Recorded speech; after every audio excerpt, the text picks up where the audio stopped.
And now I would like to welcome Martin Janousek. Yeah. And Martin is the senior architect from A Daly and a project leader for the restoration and preservation of the Kimpton Cottonwood Hotel. Thank you. There you go. Thank you. Thank you. Thank you very much. What a great day. This is awesome weather and beautiful day to be here. I'd also like to acknowledge Dave Hawes, an associate of mine right over there. He was on the bill to be talking today, but we don't have a whole lot, and I kind of hogged the mic a little bit, I think. And last time I didn't have him say much, so he also didn't want to say anything today, but he likes being here. He was the main architect on the project. I was kind of the eye candy for the day, and I did a lot of stuff here, but Dave handled a lot of tough situations, and Tom, when he was up here talking, it was a lot of work. There was issues that came up through the process of renovation. Just the process of demolition, believe it or not, we had to demo stuff in this building. If you remember, the building was renovated into office space, so there was walls and offices and places like that we had to demo, and Dave was instrumental on making sure everything was run smoothly, and any hiccups along the way, he kind of always was the one answering the phone, and so great job, Dave. And today we were asked to kind of show some slides of things that we discovered along the way, and again, I'd like to say that we didn't find a whole lot. There was a lot that had been removed over the years, but we did find some amazing pieces that just made it inspirational for us to keep going. This ballroom is one of them, and I'll show you some photos of what it looked like when we first came in.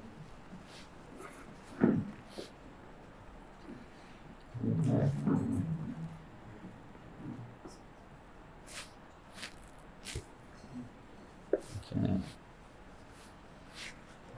I see my little arrow, but I just don't see it moving. Okay. You're gonna do it? Okay, so part of the process of us doing this project, we had to do a lot of historic renovation, or we had to do a lot of research. And so between Tom and his company and us, we did a lot down at the Durham, which is an awesome facility for finding information, historic photos. And then, World Herald Archives, anything we found, we would start documenting everything. This is a great old photo of the neighborhood. And if you look at it, there's a few things we thought was fun, not much related to the hotel, but what the hotel, you can see it in the distance here. And, but what was interesting on this is just the old houses around. But one of the things we found fascinating was the fact that Harney Street, if you go to Harney Street today, and you'll see the old Gordon Waddell house, and you always kind of drive up Harney and you wonder, why did someone build the house so close to the street? And it kind of got chopped off, and there's a big retaining wall. Well, Harney Street never went through. So back in the day, Harney Street got as far as the Dundee Bank, which was that gas station, and it turned north to Farnham, and then it went on east and west. In this photo, you'll see the old homes that were there. And some point along the way, the automobile became a big thing in Omaha and as around the world. It started influencing architecture, started influencing urban planning, it started influencing how people got around. And even the hotel was starting to be dependent on the car. So they eventually took Harney Street through, and it went right by that house. So if you're ever on the tour today, you'll see that house over there, and it has kind of a chopped off corner. It was never built that way. So just as a fascinating piece of history. And you'll also see a lot of the cars in the photo. So cars were starting to park everywhere. So that was very fascinating how the car was influencing the city. Next. Then we also found some old hotel advertising and stories in the World Herald, which was fun to read. It says, beautiful Blackstone Hotel, Omaha's newest home, place in the most exclusive part of the city. So this is, being advertised as a very exclusive part. And as you go on the home tour today, you'll see these homes in this neighborhood are amazing. And the culture and society that was going on was just, amazing for Omaha to have and so on. These are some old photos. You'll see at one point in time, the history of this building, the three terraces were enclosed. So you can see the three terraces at the top. What we did as part of the renovation, the farthest south one is where the presidential suites are today. At some point, they came back and made those terraces back into terraces. I think part of that was a reaction to the popularity of the hotel. They needed more space, more dining rooms, and so they enclosed the terraces at one point. This is a great old photo showing the neighborhood across the street. You can see the Storrs Mansion in the distance. At the very end of the row is the Storrs Mansion. Some great old homes across the street. Next slide. And this is a photo of what it was like when you first came into the building. This was owned by Kiewit, and this was their offices. So when you came in the front door, you can see the elevators in the distance. You can see the columns and the ceilings and the carpeting and so on. And there wasn't much left there, but we did have all these great old photos, great research we had done. And as we started demoing, we demoed pretty much all of this, with the exception of such things as the marble stair, which you'll see when you come in. Next slide. This is what the lobby area looked like. So you can see the columns, all the great detailing. A lot of that we replicated. So we were able to go through research and find pieces and replicate the details. Next slide. This was the marble stair as you came in, and you'll notice the tile is still there today. So those are some of the things we discovered. A lot of that was discovered after we started pulling off carpeting. We never really knew it was there. And this is a good example of the Orleans room. So when you go to the Orleans room, think of this photo. This was an office space. You can see the carpeting, the drop ceiling, the staircase that went down to the basement. Next slide. So you can see what it looked like. In the process of us renovating, as we were demoing, we demoed all that stuff you saw out, and we started discovering some things. Next slide. This drop ceilings came down, we took those out, and we started finding some of the original ceilings that were in the first floor. So again, the automobile had a big influence on the hotel. Well, so did, comfort. So heating and air became a big thing. In order to be competitive as a hotel, you had to have heating and air. So in the process of this being renovated to office space as well, some of the ceilings had to be knocked into for running ductwork and so on. But you can see the different layers of history. So this was one time of remodel, and in the whole, you can see the original ceiling. A lot of that was damaged over the years, but we still left it there. So today, it's kind of like a time capsule. The Historical Society said, hey, if you could keep that there, why don't you keep it there? So maybe, as Thomas said, in 100 years from now, someone remodels the hotel again, they might find the original ceilings up there. So if you climbed up into the ceiling today, you'd find all these remnants still there. And so you can see what the damage was like. This was some of the original ceilings. You can see all the holes that were done. And this is back in the 70s and 80s when it was being converted to a office space. So this is the Orleans room. Again, you remember all that carpeting and so on. Here's that staircase that was in that photo. We stripped off all the carpeting.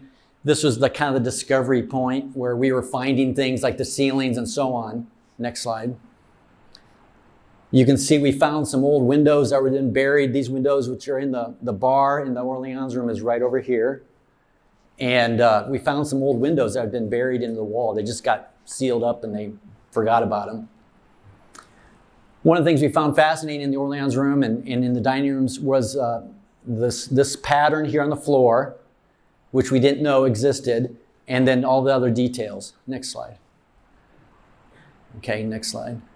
What happened is, as they were pulling up carpeting, we got a call in the office one day, and they sent us this photo, and they said, hey, this is what we're finding. And we were kind of shocked that we were going to find all this original tile work. And you can see the shavings that the contractor had been scraping all the layers of glue and carpeting over the years. No one knew this was there.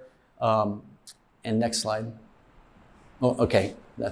Anyway, so if you remember that photo, could you go back to? Yeah, right there. So when we used to look at all the old photos, we thought this was carpeting. We never thought it was tile. So as we were looking through these old photos and we were, trying to figure out what was going on back in the day, all of a sudden we got this photo that said, hey, look what we discovered. We discovered this old tile on the floor. And we instantly went back to these old photos and said, oh my gosh, that's not carpeting, that was tile. And so if you remember that big hole in the floor where the staircase went down, we actually filled that in And if you go to the Orleans room today, you probably won't be able to tell where that hole was. We were able to match the tile to fill in that hole, and it's pretty awesome. You know, you'll see some of that. So this is what the ballroom looked like when we came through the front door. You'd look straight down. You can see the ceiling's still there. That was part of the landmark designation of the building, that they had to keep this room, the ceiling. But all the office space up here ran pieces of glass into the plaster. And so when all this came down, we still had to do restoration work to patch the holes, take down all the office space. We discovered the amazing wood floor was still here. Next slide. You can see how some of the glass, you can still see some of the glass partitions that were covering, that were kind of slicing into the plaster. Next slide. And this is what it looked like from our old photos back in the day. So this view here was, there was a piano right here. You can see behind the curtain, there were some windows. Next slide.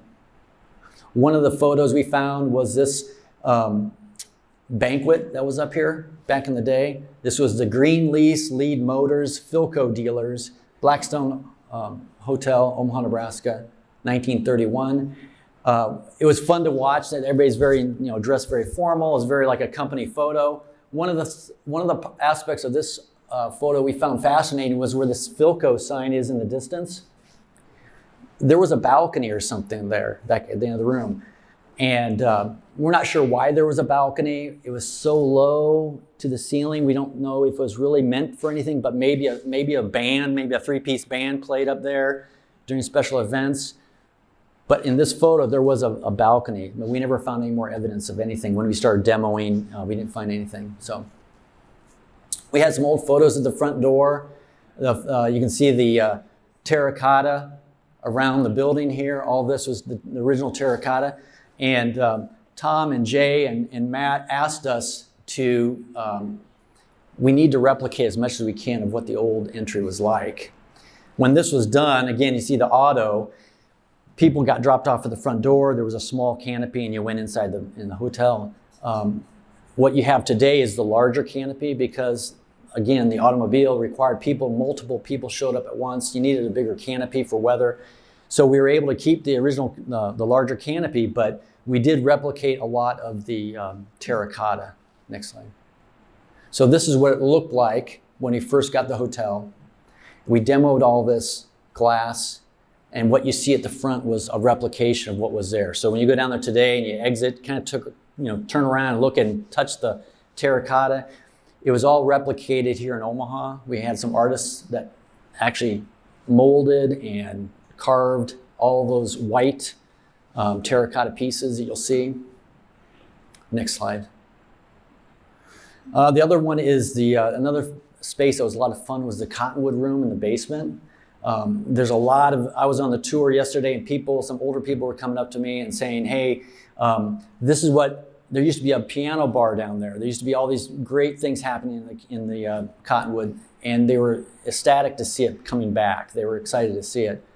These are some old photos that DLR, Tom had mentioned DLR was involved with this interiors of the project as well. These photos came from Chicago, which we were kind of surprised. How did photos of the Blackstone end up in Chicago? Well, the interior designer at the time who remodeled the hotel was from Chicago. When they donated all their photos to the archive, it went to the Chicago Historical Society, not to Omaha. So in Chicago, there's evidence of Omaha's Blackstone Hotel, which is amazing. This is a view of the lobby, or of the lounge downstairs. And one thing to note is the mural, and it was backlit in the day. It was a hand-painted mural. Today, Jay Lund had an artist do live photography. So when you go down there, you're going to see kind of a current rendition of what that mural would look like. And it actually moves. So when you're down there having a drink and the sun is setting or there's a fish that jumps out of the water, you're not having too much to drink yet. I mean, it is actually happening. So if you see a bird fly by, it's not that you had an extra martini. It's actually pretty nice. So if you sit there and watch, you'll see the sun move, the scenes change, the water ripples. It's a beautiful little bar downstairs. And these were the photos that we had discovered along our way. The other thing that Tom and his rest of his partners were finding out is people were coming to them with artifacts. So when the hotel closed, people bought stuff. And so they were getting calls from people saying, hey, in my garage, I have this piece, or in my basement, I have this piece. So they were getting calls from people. And that golden spur on the wall, this was part of their model back in the 60s. The golden spur is in the pool club. Someone donated one of the wall sculptures. Oh, Trenton Magid. Okay. And Mary's son. Oh, sorry, Trenton. Okay. Sorry. And then also the Cottonwood sign. So if you go down to the Cottonwood down to the basement, the Cottonwood Lounge, there's a sign over the door, and it's the original sign that someone had in their garage, and they donated to these guys. It was really pretty nice. Next slide. And also the sculpture of the cattle, that's also in the pool club. Someone donated that. They didn't want to see it go as a piece of art, and it's in the hotel back. The other thing we found fascinating was this old photo, and this says a lot about the way the world was changing. That large, we found this fascinating, this very large, outside of the fact of the architecture around it, but this big piece of ductwork going up to the roof, it just goes to show kitchens were hot spaces and a lot going on. This hotel was cooking, really a lot of stuff going on, and the demand to have exhaust. And you can only imagine what it was like to work in the kitchen. It was very hot, and meals were going out like you probably never believe. And they just needed modern technology, and they had to take the ductwork up to the roof and exhaust. There's also the little balcony, that little extension, which is not there today. That was, I think, something to get access to the ballroom up here. So the staff would use that as a way of going from the elevator around and avoiding mixing with the guests and so on. Next slide. We also, in our own company, we had some archive photos, and we came across some old menus, which were fun. And Mary had mentioned some of the items that were on the menu. It's always fun to see the prices. And as of today, you know how expensive everything is. It's fun to see what $1 could buy you back then. And so those are fun old photos. And then today we have we've designed and built. We have the addition, the pool club area, and the old hotel. So it's been a fun project. It really has changed the neighborhood. It's gone along with all the other changes that have gone on. And it's fun to hear people say what the experience is like. It's kind of the guest experience of coming through from the pool to the new addition and the old hotel. It's been fun to hear the stories and comments. So if you have any questions, I'll be happy to answer them. Otherwise, thank you very much.